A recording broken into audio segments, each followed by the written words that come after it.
Wow, these mods, right? Love them. Saul Goodman. Oh, that's pretty cool. Hey, it's Homelander. What's this one? Oh.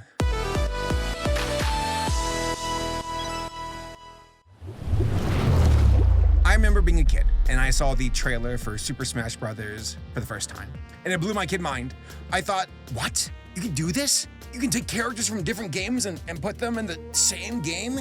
Like some kind of crossover? What the hell? Yoshi fighting Mario from the same game. Yoshi fighting Samus. I can't believe it. Nintendo really was on some like Trailblazer shit back then, and now everybody else is doing the same thing. I mean, I know that Smash clones have been a thing for a long time. They have. I talked about Nickelodeon All-Star Brawl not too long ago, and here we are now with Multiversus, the Warner Brothers equivalent of Super Smash Bros. That being said, there is a difference between copying and emulating. But to go back to the entire like crossover thing, wow, that is just like so popular. God, crossovers, so hot right now. It's insane to think that like Endgame happened, where it's like the one like universe, like, oh, Captain America and Iron Man, and then like Marvel's like, oh shoot, what can we do? Where can we go from here? Multiverse. And now everyone's doing the same thing. Everyone's got to have that giant crossover with every character being brought to the table. Nickelodeon characters, Warner Brother characters, like featuring Cartoon Network and HBO and DC.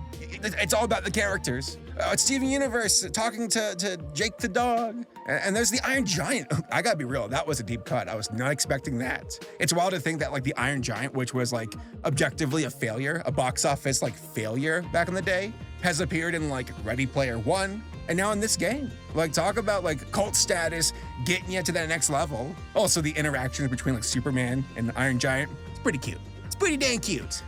So consider my interest peaked. Despite my reservations and my fatigue when it comes to like multiverse crossovers, oh, everybody's here from everywhere all the same time. Wow, I can deal with it for this game because again, it's different, and I want to see Steven Universe get punched by Shaggy as Saul Goodman. Are you challenging me? Now, for those who don't know, Multiversus is a free-to-play platform fighter game featuring a variety of characters from the Warner universe. It's like Space Jam 2 all over again. My God, even LeBron James is in this game. Didn't see that one coming. And a big part of the appeal to me is just like the chemistry of these characters. I'm like, okay, I know that this isn't like new territory for crossovers, but I at least want to check it out. And I saw the trailer, and I saw the interactions, and I see the chemistry in the actual like gameplay as well. And I'm like, okay, I'll check it out. Despite me, again, having some doubts, I'll check it out. Though another concern got me. This is free to play, like I said. And whenever that happens, I get scared, where I'm like, oh no, how are the microtransactions going to ruin it this time around? I actually like made a mistake where I bought like the $40 pack. How do you make a mistake like that, right? I bought it, because I wanted a straightforward game. That's actually what I thought it would be until I bought it. And then Tom was like, wait, you spent $40? It's free to play. And I'm like, what? It's free to play? I'm actually stupid. I'm a casual gamer, gamer boy. But hey, I kind of worked towards my favor, because with that package, with that like entire, like I guess it's called the standard package, I was able to like unlock the characters, and we'll get to that here in a moment. Played the game on my Twitch, checked it out, had some fun. I'm a bad player, I'm awful. So this video is more of like a casual gamer's opinion about the game. Are my concerns about this potentially falling prey to microtransactions? Could that happen? It's in beta right now. It's not officially released yet. It's possible that Warner's like, press the microtransaction button. We're going full greed mode. There it is. It's happened before, it can happen again. Also, speaking of greed, YouTube took down our BMX Triple X video. I know it's a bit of a non sequitur. Screw them. Please watch this video, guys. It sucked. We like got it taken down because they're like, this is dirty. It showed boobs. It's like, come on, YouTube, you bunch of Puritans, whatever. Don't worry, I'll cover up the mods here, YouTube. There'll be no foul play, no rule breaking this time around. But I digress, let's get into the game. So, what are the origins behind Multiversus? Well, it was published by Warner Brothers Interactive, unsurprisingly. Warner has a large library of, properties. whether it be that they own it flat out or licensing like relationships. And the developers for this one are Player First Games, which, like, by the way, this is like their first game. It's a very apt name for developers. Now, I was curious about like the licensing stuff. I feel like a big part of a game like this is just the legality behind it. Who owns what and who can claim what, which characters can be in here and in what form, what's going on. And when enough money's thrown at a problem, it kind of just resolves itself. So here we are, character lineup: Garnet, Steven Universe, Finn and Jake, a Batman, Superman, Wonder Woman, Harley Quinn. You got Ryan Dog. That's an original character, if I'm correct. You got Tom and Jerry, Bugs Bunny, Taz the Tasmanian Devil, Iron Giant. And the one that got me was like Arya Stark. I'm like, really? Arya? Huh. And there's rumors of like other characters like Rick and Morty. Apparently 11 from Stranger Things, maybe? We'll see. Walter White could be in this game. The legality's there. Maybe we will get Walter White. I would be very excited about that. And if we can't get him, we will mod him, which, by the way, has been done. So the open beta was released on July 26th of this year. And I gotta say, the marketing that Warner is throwing into this, quite substantial. They are dumping money and pushing this hard. Like on Twitch, I'm like, wow, this game has got quite a few thousand views. Tens of thousands of viewers watching it. It's available on Windows, PS4, PS5, Xbox One, the Xbox Series XS, and for me, my poison's been Steam. Cause, I'm a basic ass bitch. Also, like I already said, I got the $40 version. There's also like a $60 deluxe version, and then there's like a $100 premium version, which I don't know what those include. This $40 version was fine enough for me. I got a bunch of tickets to unlock all the characters. So these other versions, I don't know, but I don't want to spend the money to find out. So the game itself is just a simple platform fighter, 1v1, 2v2. That seems to be the main thing. It's a lot like Smash, which is not a bad thing as long as it's done properly. Though I gotta say, as far as annoyances go, I was annoyed that I had to make a WB Games account to play. Like, I already have a Steam account, why don't you make another one? And it's the same case for like Xbox and the PlayStation, you gotta make another account. Now again, Smash, like Super Smash Brothers, an absolute trailblazer. It's insane how genuine they were when they like assembled the characters for that game, and kid me having my mind blown away playing it. I mean, when you had beef as a kid with your friend, you took it to the course, the Smash course, that or Mario Kart.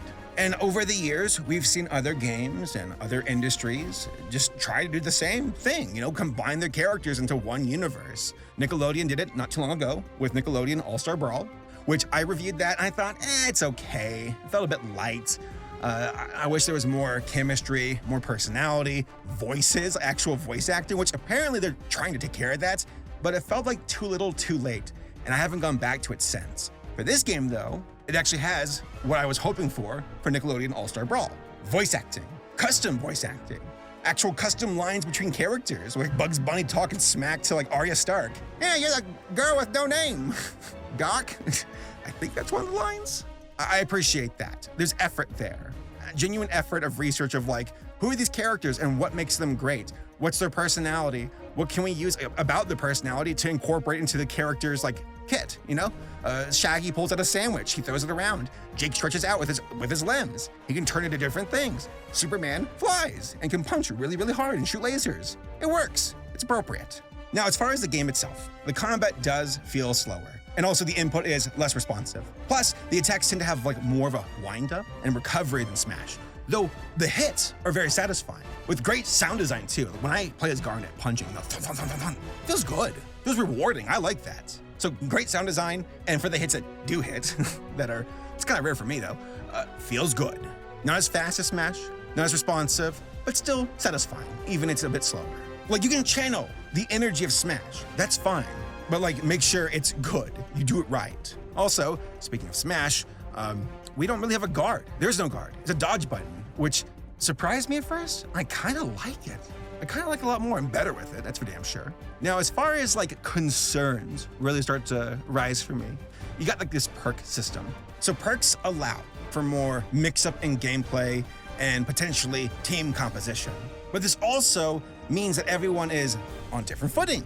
Like, especially when considering these perks are unlocked via progression trees and battle passes, which both of those things can be expedited if you pay to unlock with additional fees. And as of right now, I feel like the perks aren't too much of a problem, but they could be in the future. I don't know. I'm concerned about that aspect of the game. I want skill to matter most of all. That's what I want. That's what Smash has. Like, just give me a character, and that's the character. For every single player, that's the character you're gonna get. And the only difference is if you're good enough to play them with a skill set that you provide. Not like perks to pay for better abilities or moves. I don't like that. Tom actually has a pretty good take on this. I'm gonna quote him. He said, "In my opinion, perks tend to work better in games where there are no classes or characters, where everyone starts with the same baseline abilities and equipment, and you can add perks to basically create your own class. It's like a tree where everyone starts at the same root. In something like a fighting game though, individual fighters are already the classes, so to speak. So adding more variation on top of them means a lot more variables are there to juggle to make sure nothing breaks the game. And that's assuming that they want to preserve game balance and not incentivize more microtransactions to get ahead." End quote. Which, by the way, like what he said is hard not to assume when it comes to like the full release here on the horizon, because it is a free-to-play game. Microtransactions are important, so it's not that big of a disbelief to assume this could be a thing, that these perks will become a little bit too important because they pay the bills. Now, the co-op focus here is pretty cool. I gotta say that. I was curious about the classes at first, where I'm like, brawler? Support? What's that about? Smash doesn't have that, but it's like, oh, it's because of like the combination of characters in 2v2, which surprised me. I enjoyed it. I'm sure there's a lot more to discover as time goes on, but that's a neat trait of the game that feels unique. Cool synergy and interaction too. Now, that 30% experience bonus for playing with friends, I mean, come on, that's a no-brainer. Like, play with friends. It's also an incentive that, like, I'm sure it'll be removed when the actual game is out, and that it's being used right now to like, hey, friend, you should play this game with your other friend, and everyone should get in on it because 30% XP. Also, I keep saying also a lot, apparently, the way this game is gonna work is that the characters that are currently unlocked to play for free aren't permanently unlocked. Like, there will be a rotation of free characters to pick from, like every couple of weeks, but in order to keep a character permanently unlocked, you gotta earn enough coin, like points in the game to unlock it, from like grinding in the game, or you spend money to get the coin to unlock it. Again, I got like this package where I can just unlock it permanently. It better remain that way. If it's not, I'm out of here. I'm walking. But here we are, microtransactions. This feature is used to, rotate around the characters, let folks try things out. But like, think about it. What if you spend a week or two and you find a character like, I want to be the main for Jake. Like, Jake's my main. And then he's unavailable. You gotta start all over again. And you might get a character you don't even like, a class you don't even like. Like, who wants to lose their main after grinding for it for weeks? Or be stuck with a character you just don't really have any chemistry with? What if you're trying to like finish a quest? It's like, hey, do this quest as a brawler or whatever, and you have no brawlers to pick from. Oops, that sucks. What can you do? Spend money to unlock the character. Or really just grind your ass off. It shouldn't be that much of a surprise that a free-to-play game is going to rely heavily on microtransactions. Like, that's the nature of the beast. Big time for like the mobile game industry, and look at Genshin Impact to a degree. I think Multiversus might be in the same vein, where it's like, there's a game here. It has good gameplay that's satisfying, really interesting characters and quality thrown into it and substance. But if you want to keep these characters, you gotta spend. That or work your ass off grinding. That's the nature of the beast, and I shouldn't be surprised about it, so I'll stop my bitching. I'm just, again, concerned because it's Warner Brothers. They want to press that greed button. These are the same guys behind Shadow of War, so they've already shown their hand before. I have good reason to be concerned. Also, this character rotation adds a lot to like the FOMO of it all.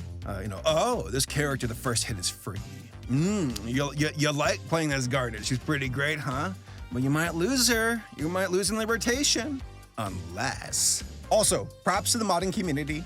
Love it, having fun. It's so enjoyable. I'm glad that it is a feature in the game. Let the modders have fun. They add so much more like community and variety to the entire game. Though I don't know how off the deep end they're gonna go. It's been like a week and we already have like some interesting models. We'll see where it goes next. So overall, maybe this game will maintain a good balance of like free to play and options for folks to hop in, not have to spend too much money to have fun. I just hope they don't put people over a barrel where it's like the gloves are off. The microtransactions are necessary. If you really want to have fun, we're going to ring it for every dollar it's worth. If that happens, I'm going to walk. It just kills it for me, which sucks because I have fun playing the game. Like me and my girlfriend, we're having a blast. Tom, he played the game, he had fun too, I think. Tom doesn't know what fun is, he doesn't like anything, but I had fun. And I like the chemistry of the characters, I like the animated characters, I like the stylization. I think there's potential in this game to stick around and have fun and grow as a community. I just hope so much that microtransactions don't ruin it. It's a business, I get it. You gotta pay the bills and hopefully make profit. But again, don't go overboard, Warner. I beg of you, please. So I will remain cautiously optimistic, but let me go ahead and underline cautious a few times. And now I'm gonna play as Saul Goodman punching Steven Universe. Let's go. Oh, my brain used to work